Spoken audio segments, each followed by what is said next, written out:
The first thing I noticed was the minivan parked on my gravel. Not the road, not the shoulder, parked directly on the training arena's viewing area, its front tires resting on the crushed limestone I had spread by hand 3 summers ago. The sliding door was open.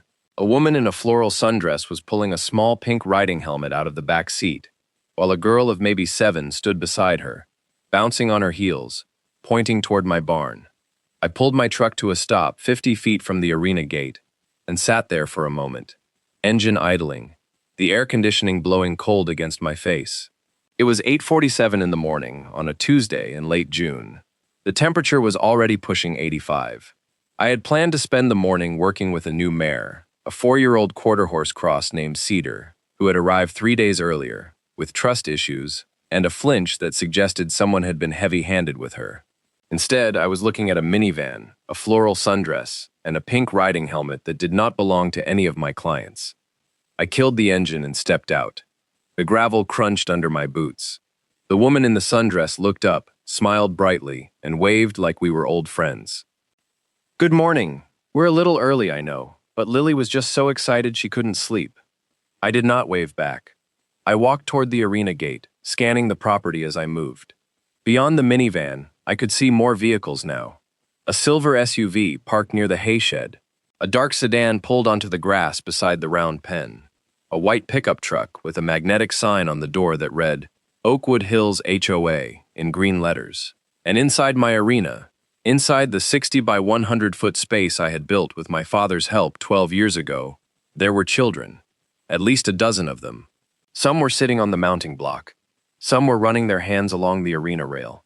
2 were climbing on the gate like it was playground equipment. And standing in the center of the arena, holding a clipboard and wearing a polo shirt with the same green Oakwood Hills logo, was Karen Morrison. Karen Morrison was the president of the Oakwood Hills Homeowners Association. She had held the position for 4 years. She was 53 years old, a retired real estate agent, and she carried herself with the kind of polished authority that made people assume she knew what she was talking about. She had perfectly styled blonde hair, a wardrobe of pastel blazers, and a voice that could make a demand sound like a favor. I had dealt with her twice before, once over a fence height dispute that she lost, and once over a drainage easement that she tried to claim ran through my north pasture. Both times she had backed down only after I produced recorded documents. Both times she had smiled tightly and said she was just trying to help the community. She was not smiling now. She was directing traffic. She was pointing at my horses. She was talking to a young woman in riding boots who looked about 19 and deeply uncomfortable. I did not yell. I did not run. I walked to the arena gate, unlatched it, and stepped inside. The children did not notice me. The parents by the minivan did not notice me. But Karen did. Her head turned, her clipboard lowered, and for just a fraction of a second I saw something flicker across her face. Not surprise, not guilt, annoyance, like I was an employee who had shown up late. "Oh, there you are," she said, loud enough for the parents to hear. We were starting to wonder. The schedule said 9 o'clock sharp, but I told everyone you'd be here. I stopped 10 feet from her. The crushed limestone was already churned up from small sneakers. The arena rail had a new scratch I did not recognize. And clipped to Karen's clipboard, fluttering slightly in the morning breeze, was a stack of papers with my business name printed across the top. Silver Creek Training and Boarding, LLC. My name, my business, my liability. "Karen," I said, my voice calm and even. "What is happening on my property right now?" She laughed. It was a practiced laugh, the kind designed to make the person asking the question feel foolish for not already knowing the answer. "It's the summer equestrian camp, of course. The board approved it back in April. I sent the flyers out to every household in Oakwood Hills. We've got 18 children registered for the first session. Isn't that wonderful?" I looked at the children. I looked at the parents. I looked at the young woman in riding boots who was now staring at the ground. Then I looked back at Karen. "There is no summer equestrian camp," I said. "Not here. Not on my property. Not through my business. I never approved this. I was never asked. I did not register any children. I did not send out any flyers. And I did not authorize anyone to use my arena, my horses, or my name." The smile on Karen's face tightened but did not fall. "Well, that's not exactly accurate." The arena is located on what the HOA considers community recreation property. The board reviewed the plat maps. We have the authority to schedule community events on any open space within the development. This is an open space. This is a privately owned commercial training facility, I said. It is zoned agricultural. It is insured as a business. It is not open space. It is not community property. And you are trespassing. One of the parents near the gate had stopped talking. Another was looking at her phone. The floral sundress woman was holding the pink helmet against her chest, her bright smile fading into confusion. Karen did not look at them. She kept her eyes on me. I think you're confused about the boundaries. The HOA maintains a comprehensive map of all common areas, and this arena is clearly marked. If you have a concern, you're welcome to bring it to the next board meeting. But right now, we have 18 children who are here for a camp that their parents paid for, and I am not going to let one person's misunderstanding ruin their summer. She said it like a politician, smooth, confident, designed to make me look unreasonable in front of an audience. I did not argue. I pulled out my phone and took a picture of the clipboard. Then I took a picture of the children on the mounting block. Then I took a picture of the white HOA truck parked beside my hay shed. Karen watched me do it, her jaw tightening. "What are you doing?" she asked. "Documenting," I said. "Before I explain what happened next, tell me where you're watching from." I turned and walked back toward my truck, leaving Karen standing in the center of my arena with her clipboard and her polo shirt, and her 18 children who had no idea they were standing in the middle of a liability nightmare. The woman in the floral sundress stepped toward me as I passed. "Excuse me? Is everything okay? I paid $200 for this camp. Karen said it was run by a professional trainer." I stopped. "What's your name?" "Angela. Angela Brewer. That's my daughter Lily over there, the one with the pink helmet." "Angela, my name is Dana Reeves. I own this property. I own this arena. I own the business name on those waivers. And I did not authorize any camp. I need you to understand that. Whatever Karen told you, whatever you signed, whatever you paid, it did not go through me." Angela's face went pale. She said this was an HOA program. She said the trainer was HOA approved. She had waivers. She had a schedule. She had... "I know she did," I said. "And I am going to figure out exactly what happened. But right now, I need you to keep your daughter away from the horses. Do not let her enter any stalls. Do not let her near the round pen. Do not let her touch any equipment. Can you do that?" Angela nodded, her hand already reaching for her daughter. "Lily, come here, sweetheart. Come here right now." I kept walking. Behind me, I heard Karen's voice rise. "Everyone, please remain calm. There's been a small miscommunication, but the camp is still happening. I'll have this sorted out in just a moment." She had no idea that the document in my truck had already ended her entire claim. My truck was a 2019 Ford F-250, dark blue, with a locking bed cover and a glove box that contained more legal paperwork than most people kept in a filing cabinet. I had learned the hard way, 12 years ago, that running a horse training business meant keeping records. Insurance policies, liability waivers, lease agreements, property surveys, zoning permits, tax documents, every piece of paper that proved I had the right to be here, doing this work, on this land. I opened the glove box and pulled out a thick manila folder.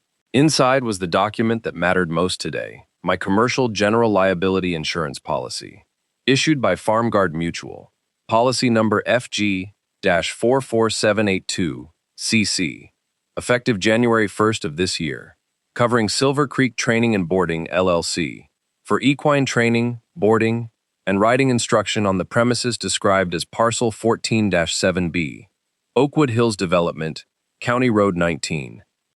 I also pulled out my property survey recorded at the County Recorder's Office in 2011, showing the exact boundaries of my 22 acres. The arena was clearly marked, the barn, the round pen, the hay shed. All of it sat squarely inside my property lines, which were bordered on 3 sides by Oakwood Hills residential lots, and on the 4th side by County Road 19. There was no easement, there was no common area designation, there was no HOA recreation overlay. The land was mine, free and clear, purchased from the developer before the HOA even existed. I also pulled out a document that Karen had clearly never seen, the original purchase agreement from 2010, signed by the developer Harold Bremer.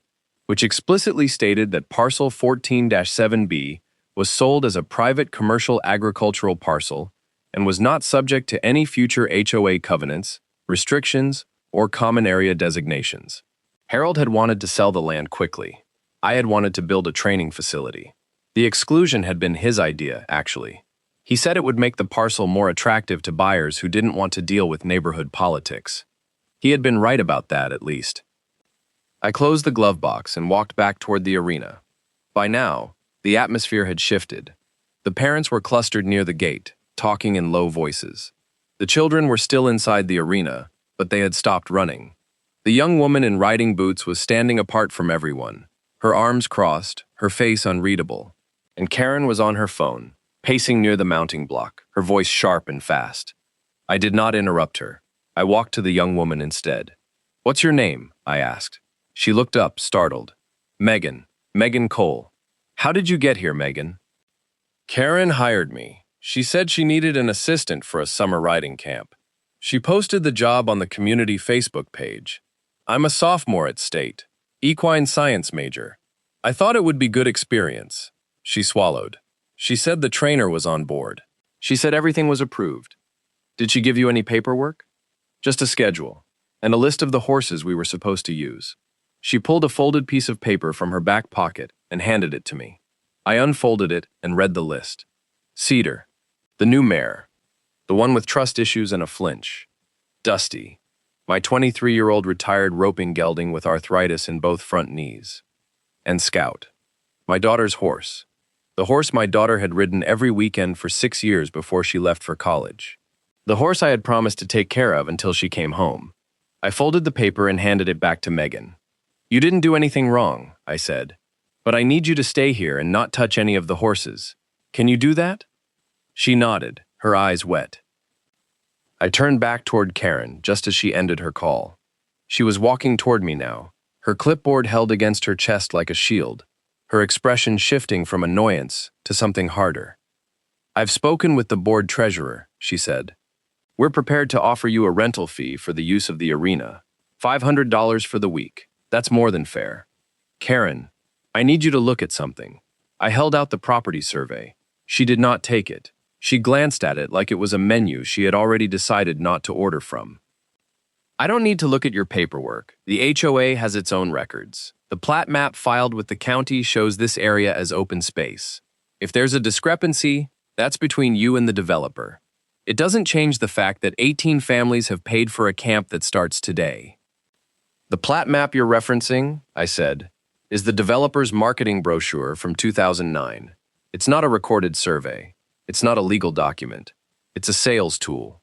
The recorded survey, the one the county actually uses for tax assessment and zoning, shows this parcel as private agricultural land. I have a copy in my truck. I can show you the county stamp." Karen's smile finally disappeared. "That's not possible. The board reviewed the maps before we approved the camp. We did our due diligence." "Who reviewed the maps?" "The board. The whole board." "Who specifically?" She hesitated. "I reviewed them. I've been a real estate agent for 20 years. I know how to read a plat map." "Then you know that a marketing brochure is not a plat map." Her face flushed. "This is not the time for a legal debate. We have children here. We have parents who expect a camp. If you want to discuss boundaries, we can do it after the session. But right now, I am asking you, as a neighbor and as a member of this community, to be reasonable." "You're not asking me to be reasonable," I said. "You're asking me to let you use my property, my horses, and my business name without my permission, and to accept liability for 18 children on a commercial equine facility without proper insurance, without proper supervision, and without proper consent. That's not reasonable. That's reckless." "We have waivers," Karen said. "Every parent signed a waiver." "Show me." She hesitated again, then pulled a sheet of paper from her clipboard and handed it to me. I read it slowly, carefully, while the morning sun climbed higher and the children grew restless and the parents whispered behind me. The waiver was printed on letterhead that read, "Silver Creek Training and Boarding, LLC." It listed my business address. It listed my business phone number. It described the camp as a summer equestrian program operated by Silver Creek Training and Boarding in partnership with Oakwood Hills HOA. It included a liability release that purported to waive all claims against Silver Creek Training and Boarding, its owners, employees, and agents. And at the bottom, there was a signature line for parent or legal guardian, and a second signature line for program director. The program director line was signed. The signature was not mine. It was not even a good forgery. It was a looping, feminine signature that looked nothing like my tight, angular handwriting. "Who signed this?" I asked. "I did," Karen said. "As program director, the board authorized me to act on behalf of the camp. You signed my business name on a liability waiver without my knowledge or consent. I signed as program director. The waiver is valid." "The waiver is fraud," I said. "You used my business name, my business address, and my business insurance profile to create a document that implies I am operating this camp. If a child gets hurt today, if a child gets kicked or bitten or thrown or stepped on, the parents will sue me. My insurance will be notified. My premiums will triple. My business will be investigated. And when the insurance company discovers that I did not authorize this camp, that I did not sign this waiver, and that I was not even present when the injury occurred, they will deny coverage. Do you understand what that means?" Karen's face had gone very still. "That's not how insurance works." "That is exactly how insurance works. I know because I called my broker 20 minutes ago, before I even got out of my truck. He's on his way here right now." That was the moment the first parent spoke up. It was a man in his late 30s, wearing a golf shirt and khaki shorts, holding the hand of a small boy. "Wait, are you saying our kids aren't covered? We signed waivers. Karen said everything was insured." "The waivers you signed are not valid," I said. "They were created without my authorization. They use my business name without my consent, and my insurance policy does not cover unauthorized public events. If something happens to your child today, you will have no legal recourse against my insurance. You might have recourse against Karen or against the HOA, but not against me and not against my policy." The man's face darkened.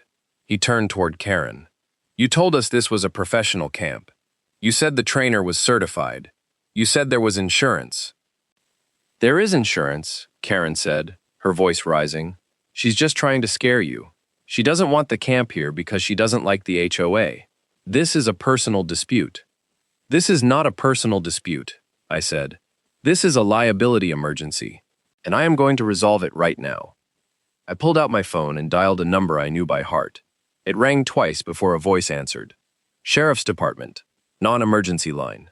This is Dana Reeves, at 1847 County Road 19. I need a deputy dispatched to my property. I have approximately 18 children and multiple adults trespassing on a commercial equine facility. The trespass was organized by the president of the Oakwood Hills HOA, without my knowledge or consent. There are forged liability waivers involved. I need a report filed, and I need the property cleared for safety reasons." The dispatcher asked a few questions. I answered them calmly. Yes, I was the property owner. Yes, I had documentation. No, there was no immediate injury, but the risk was significant. Yes, I would wait for the deputy. When I hung up, Karen was staring at me with an expression I had never seen on her face before. It was not anger, it was not fear. It was the look of someone who had just realized that the ground beneath them was not as solid as they had assumed. "You called the sheriff?" she said. "I called the sheriff because you refused to leave when I told you to. I called the sheriff because you are operating an unlicensed, uninsured, unauthorized commercial event on private property. I called the sheriff because if I don't, and something happens to one of these children, I will be held partially responsible for not taking reasonable steps to stop it." "This is ridiculous," Karen said, but her voice had lost its polish. "I'm going to call the board attorney." "You should," I said. "You should also call your own attorney, because what you've done today, the forged waivers, the unauthorized use of a business name, the trespass, the misrepresentation to parents, that's not just a board violation. That's potentially criminal." Karen's mouth opened, then closed. She looked at the parents. She looked at the children. She looked at Megan, who was now openly crying. And for the first time since I had arrived, she seemed to understand that she was not going to talk her way out of this.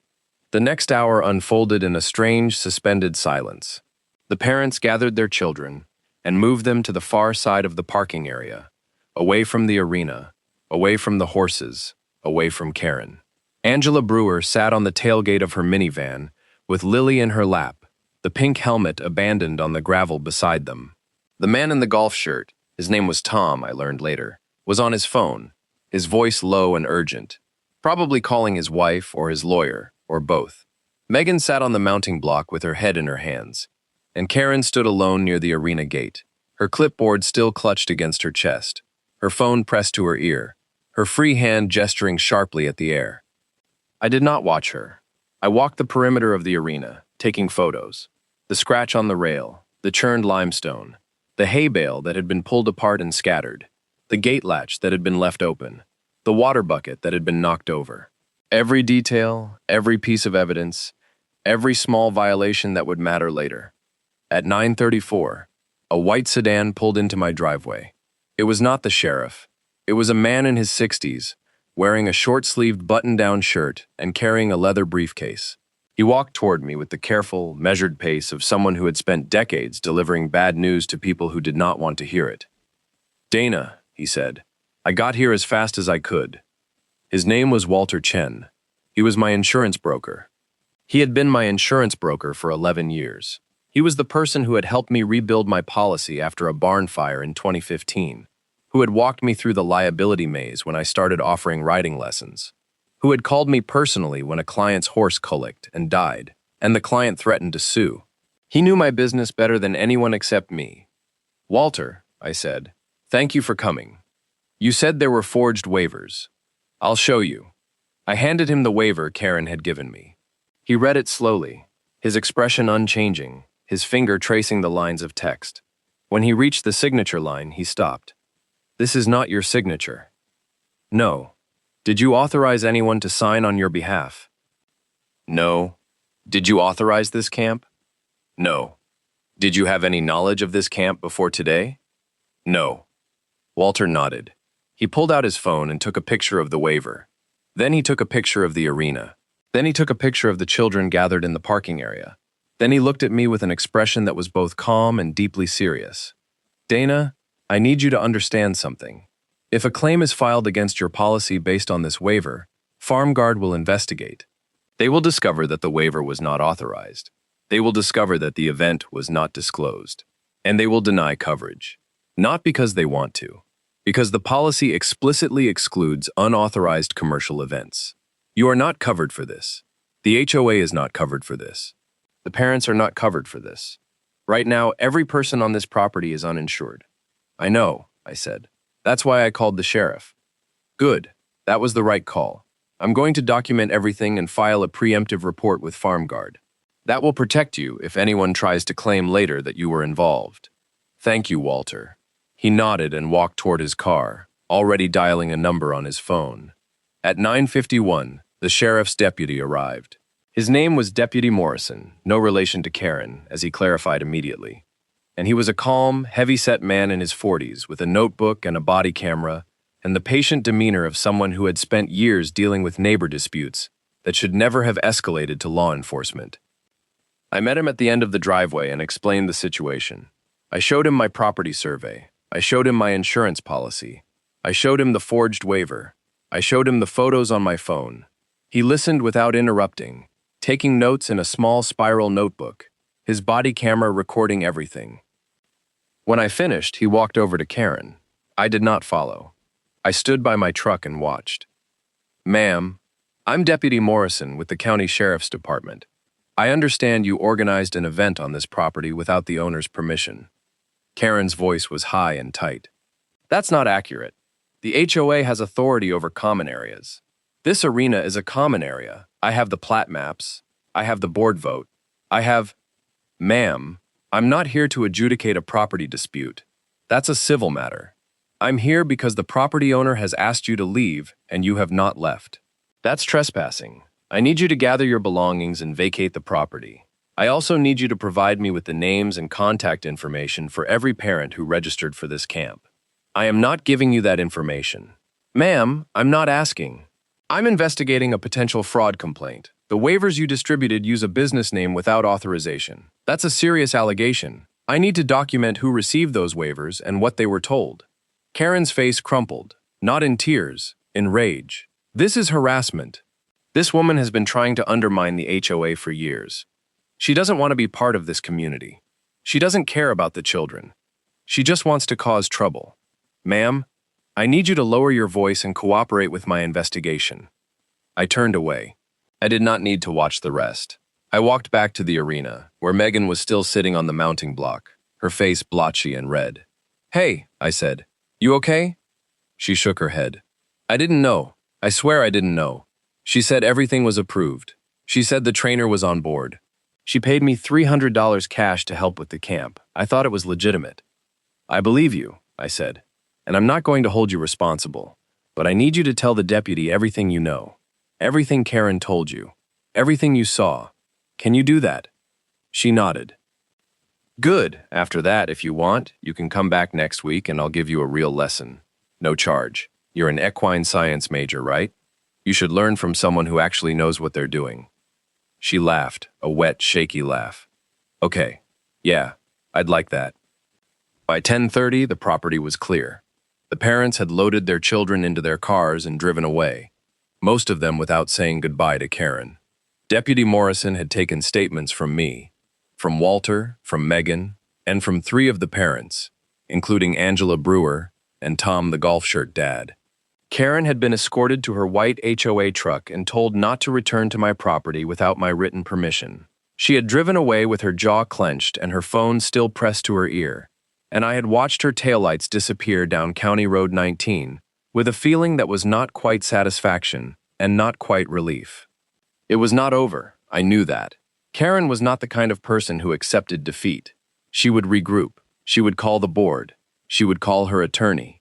She would try to spin this as a misunderstanding, as an overreaction, as a personal vendetta. She would try to make me the villain. But she had made a mistake that she did not yet fully understand. She had put everything in writing, the waivers, the flyers, the Facebook posts, the emails to parents, the payment receipts. Every piece of evidence was documented, time-stamped, and preserved, and every piece of evidence pointed to the same conclusion. Karen Morrison had knowingly and deliberately used my business name without authorization, forged my signature on liability documents, and exposed 18 children to uninsured risk on a commercial equine facility. That was not a misunderstanding. That was fraud. I spent the rest of the morning on the phone. I called my attorney, a woman named Patricia Harlow who specialized in equine law and had represented me during the barn fire claim. I explained the situation. She listened, asked questions, and then told me something that made my stomach drop. Dana, there's something else you need to know. I pulled the HOA's corporate filings this morning after you called. The Oakwood Hills HOA is not insured for recreational programming. Their master policy covers common area maintenance and board liability. It does not cover equestrian activities. It does not cover children's camps. It does not cover any kind of organized sports or recreation. If a child had been hurt today, the HOA would have been personally liable. Every board member, every officer, Karen Morrison would have been personally named in the lawsuit. I closed my eyes. So she didn't just forge my waivers. She was operating without any coverage at all. Correct. And based on what you've told me, I think she knew. I think she used your business name because she knew the HOA policy wouldn't cover the camp. She was trying to shift the liability onto you. That's not just reckless, I said. That's calculated.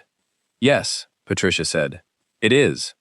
And I think we need to make sure the board understands exactly what their president did. The board meeting was scheduled for Thursday evening, 3 days later. I spent those 3 days preparing. I printed every email Karen had sent about the camp, forwarded to me by Angela Brewer, who had become an unexpected ally. I printed the Facebook posts, screenshots of the camp flyer, copies of the forged waivers. I printed the HOA's insurance policy, which Patricia had obtained through a public records request. I printed my own property survey, my purchase agreement, my insurance policy, and Walter's preemptive report to FarmGuard. I organized everything into a binder with labeled tabs and a table of contents. On Wednesday afternoon, I received a phone call from a number I did not recognize. It was the HOA's treasurer, a man named Bill Hartley. He sounded nervous. Ms. Reeves, I'm calling about the camp situation.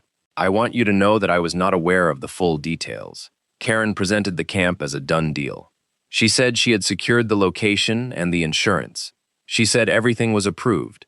I voted yes, based on her representation. If you had known what?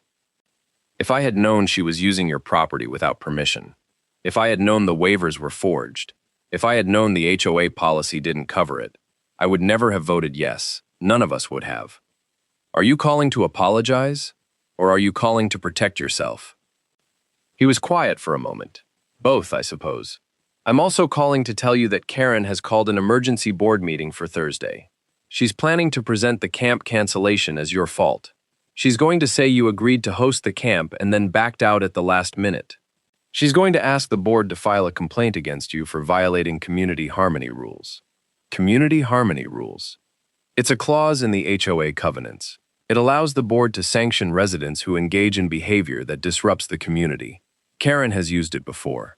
She used it against the Millers when they painted their house yellow. She used it against the Garcias when they put up a basketball hoop. She'll try to use it against you. Let her try, I said. I'll be at the meeting. I thought you should know, Bill said. And I thought you should know that I'm not going to support her. Not after what I've learned. I've already spoken to 2 other board members. We're going to demand a full accounting of the camp finances, how much was collected, where the money went, who authorized the waivers, everything. Thank you, Bill. Don't thank me yet. Karen is not going to go down without a fight. Thursday evening arrived hot and still. The board meeting was held in the community clubhouse, a low brick building at the entrance to Oakwood Hills. I arrived at 6:45, 15 minutes early, carrying my binder and wearing clean jeans and a pressed shirt. I wanted to look professional. I wanted to look calm. I wanted to look like someone who had nothing to hide. The parking lot was fuller than usual. I recognized some of the cars. Angela Brewer's minivan, Tom's silver SUV, Megan's old Honda Civic, and parked near the front door, gleaming under the parking lot lights, was Karen's white HOA truck. I walked inside. The meeting room was set up with folding chairs facing a long table where the board sat. Karen was already there, seated at the center of the table, wearing a pale blue blazer and an expression of controlled fury. Beside her sat the other board members, Bill Hartley, a woman named Susan Park who I recognized from neighborhood newsletters, and a man named David something who I had never met. There were also about 30 residents in the audience, including Angela, Tom, and several other parents I recognized from the camp. Karen saw me enter, and her expression tightened. She leaned over and whispered something to Susan Park, who glanced at me and then looked away. I took a seat in the front row. I placed my binder on my lap.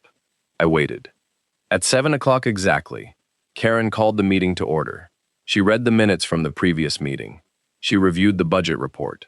She discussed a landscaping contract and a fence repair, and a complaint about a barking dog. She was stalling, I realized. She was trying to fill time, to push the camp discussion to the end of the meeting, to wear everyone down. It did not work. At 7:34, Bill Hartley interrupted her. Karen, I think we need to address the camp situation. There are a lot of residents here who want answers. Karen's smile flickered. Of course, Bill. I was just getting to that. She turned to face the audience. As many of you know, the board approved a summer equestrian camp earlier this year. The camp was scheduled to begin on Tuesday. Unfortunately, due to a last-minute dispute with the property owner, the camp had to be canceled. I want to apologize to the families who were affected. The board is exploring options for refunds and alternative programming. She said it smoothly. She said it like it was a weather delay. She said it like I was the problem. Angela Brewer stood up. That's not what happened. You told us the camp was approved. You told us the trainer was on board. You gave us waivers with her business name on them. But she never agreed to any of it. You lied to us. Karen's expression hardened. Mrs. Brewer, I understand you're upset, but this is a complex situation. The board acted in good faith based on the information we had at the time. What information? Tom stood up beside Angela. You said you had permission. You said there was insurance. You said everything was legal. But the trainer called the sheriff. The insurance broker came out and said there was no coverage. Our kids were standing in an arena with no insurance. Do you understand how dangerous that was? The insurance situation is being reviewed, Karen said. The board's attorney is looking into it. The board's attorney, I said, standing up, should look at the HOA's master insurance policy, because it does not cover recreational programming. It does not cover equestrian activities. It does not cover children's camps. The HOA had no insurance for this camp. None. You knew that, Karen. That's why you used my business name on the waivers. You were trying to shift the liability onto my policy. The room went very quiet. Susan Park turned to stare at Karen. David, the board member, leaned back in his chair. Bill Hartley looked at me with an expression that was half vindication and half dread. That's a serious accusation, Karen said. Do you have proof? I opened my binder. I pulled out the HOA's insurance policy, which Patricia had highlighted. I walked to the board table and placed it in front of Susan Park. Page 14, I said. Section D, exclusions. It explicitly excludes any organized recreational activity involving animals. It also excludes any event where participants are charged a fee. The camp was both. The HOA was not covered. Karen knew that. She's a former real estate agent. She knows how to read an insurance policy. Susan Park read the page. Her face went pale. She handed it to David, who read it, and then looked at Karen with an expression of disbelief. Karen, Susan said, did you know about this exclusion? I was not aware of the specific language, Karen said. The board's insurance is complex. I relied on the advice of our broker. Who is your broker? I asked. Karen hesitated. I don't have that information in front of me. I do, Bill Hartley said. He pulled out his phone. I called the broker this morning. Her name is Linda Reeves, no relation to Dana. She confirmed that the HOA policy does not cover equestrian camps. She also confirmed that no one from the board contacted her to ask about coverage before the camp was approved. Karen never called her. The room erupted. Parents started talking over each other. Angela Brewer was shouting. Tom was demanding a refund. Megan was crying again. And Karen was sitting at the center of the table, her face frozen, her hands gripping the edge of the table like she was trying to hold on to something solid. Bill Hartley raised his voice. I'm calling for a vote.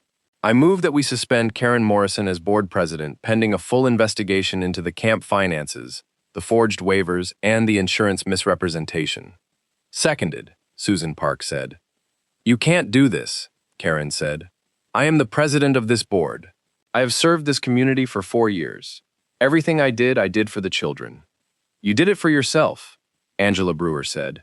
You wanted to look like the hero. You wanted to run a camp and take credit for it. But you didn't care about the risks. You didn't care about the kids. You just cared about your reputation. That's not true. Then where's the money? Tom asked. We each paid $200. 18 kids. That's $3,600. Where did it go? Karen did not answer. Bill Hartley leaned forward. Karen, where is the camp money? It's in a separate account, Karen said, for camp expenses. What account? What bank? What's the balance? Karen's mouth opened and closed. She looked at Susan. She looked at David. She looked at the audience. And then she did something I had never seen her do before. She stopped talking. Bill Hartley turned to the audience. I want to assure everyone that the board will conduct a full audit of the camp finances. Every parent who paid will receive a refund. If the money is not recoverable from the camp account, the board will explore other options, including personal liability. Personal liability, Karen whispered. You can't be serious. I am very serious, Bill said. You authorized a camp without insurance. You forged waivers using a business name without permission. You collected money from families under false pretenses. If the board is held liable for any of this, we will seek recovery from you personally. The vote passed 4-0. Karen was suspended. She stood up, her blazer wrinkled, her face blotchy, and walked out of the clubhouse without saying another word. The door closed behind her with a soft click, and the room exhaled. I stayed for another hour, answering questions from parents, sharing documents, providing my contact information for anyone who needed it for insurance claims or legal follow-up. Angela Brewer hugged me. Tom shook my hand. Megan asked if she could still come for that lesson next week, and I told her yes, absolutely. Come Monday morning and we'll start with groundwork. When I finally left the clubhouse, the parking lot was mostly empty. The night was warm and quiet. I sat in my truck for a moment, the binder on the passenger seat, the engine idling, and I thought about my daughter, about Scout, about the horse she had ridden every weekend for 6 years, about the promise I had made to take care of him until she came home. Karen had put Scout on her list. She had planned to use my daughter's horse for her uninsured, unauthorized camp. She had planned to put strange children on a horse that my daughter loved, without my permission, without my supervision, without any understanding of what that horse meant to me. That was the thing about people like Karen. They saw property as a resource. They saw animals as equipment. They saw other people's attachments as inconveniences to be managed. They did not understand that some things were not negotiable. The next morning, I woke up early and walked down to the barn. The air was cool and smelled like hay and horses and the faint sweetness of clover from the pasture. I fed Cedar first, the new mare, spending a few extra minutes standing outside her stall, letting her get used to my presence. She watched me with wary eyes, her ears flicking back and forth, but she did not flinch when I moved. That was progress. I fed Dusty next, the old roping gelding, who nickered at me and pressed his nose against my shoulder. I rubbed his forehead and told him he was a good boy and that no strange children were going to climb on his arthritic knees ever again. And then I fed Scout, my daughter's horse, a 15-year-old paint gelding with a white blaze and a calm, steady temperament that had carried a nervous 12-year-old girl through her first trail ride, her first show, her first fall, and her first recovery. He was the reason I had built this place. He was the reason I had fought so hard to keep it. I stood outside his stall for a long time, watching him eat, listening to the quiet rhythm of his breathing. The morning light came through the barn window and fell across the floor in long golden rectangles. The dust motes floated in the air. Somewhere outside, a bird was singing. I thought about the binder in my truck, the insurance policy, the property survey, the forged waivers, the board vote, the parents who had demanded refunds, the treasurer who had changed sides, the deputy who had filed his report, the broker who had documented everything. Karen Morrison had thought she was in control. She had thought her clipboard and her polo shirt and her 20 years of real estate experience made her untouchable. She had thought she could use my property, my horses, and my name, and that I would be too polite, too intimidated, too isolated to stop her. She had been wrong. The investigation took 6 weeks. The board's audit revealed that Karen had collected $3,600 in camp fees and deposited the money into a personal account, not an HOA account. She had spent $1,200 of it on camp supplies, matching t-shirts, plastic helmets, a banner with the camp logo, and had planned to keep the rest as a program director fee. She had never disclosed the fee to the board. She had never obtained a business license. She had never filed an event permit with the county. The board voted to remove her permanently. They also voted to refer the matter to the county prosecutor's office for review. The prosecutor declined to file criminal charges. Forgery was hard to prove without clear intent, and Karen's attorney argued that she had believed she had implied authority, but the civil liability was undeniable. The HOA's insurance company opened an investigation. 3 families filed small claim suits for refunds. Karen resigned from the board and moved out of Oakwood Hills 6 months later. I did not attend her going-away party. I was busy. Megan came for her lesson on Monday morning, and then every Monday after that. She turned out to have good hands and a natural seat, and by the end of the summer, she was helping me work with Cedar, the nervous mare, who had slowly stopped flinching and started trusting. Angela Brewer enrolled Lily in my beginner riding program, and Lily turned out to be fearless and joyful, and exactly the kind of kid who reminded me why I had started teaching in the first place. Tom brought his son back for a tour of the barn, and the boy spent an hour brushing Dusty's mane while Dusty dozed in the sun. And Scout, my daughter's horse, spent the summer grazing in the north pasture, his white blaze bright against the green grass, his calm eyes watching the road like he was waiting for someone to come home. One evening in late August, I sat on the porch of the barn with a cup of coffee and watched the sun go down behind the tree line.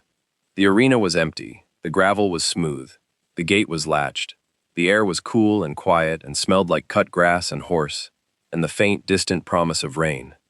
I thought about the folder in my truck, the one with the insurance policy and the property survey and the forged waivers and the board minutes. I had not looked at it in weeks. I did not need to. It had done its job. People like Karen mistake silence for weakness. They mistake patience for fear. They mistake documentation for passivity. They do not understand that the person who is not arguing, not threatening, not escalating, is often the person who is building a record that will outlast every loud word. I finished my coffee. I walked back to the barn and turned off the lights. The horses were quiet in their stalls. The night was settling in. and somewhere down County Road 19, a white HOA truck was gone for good.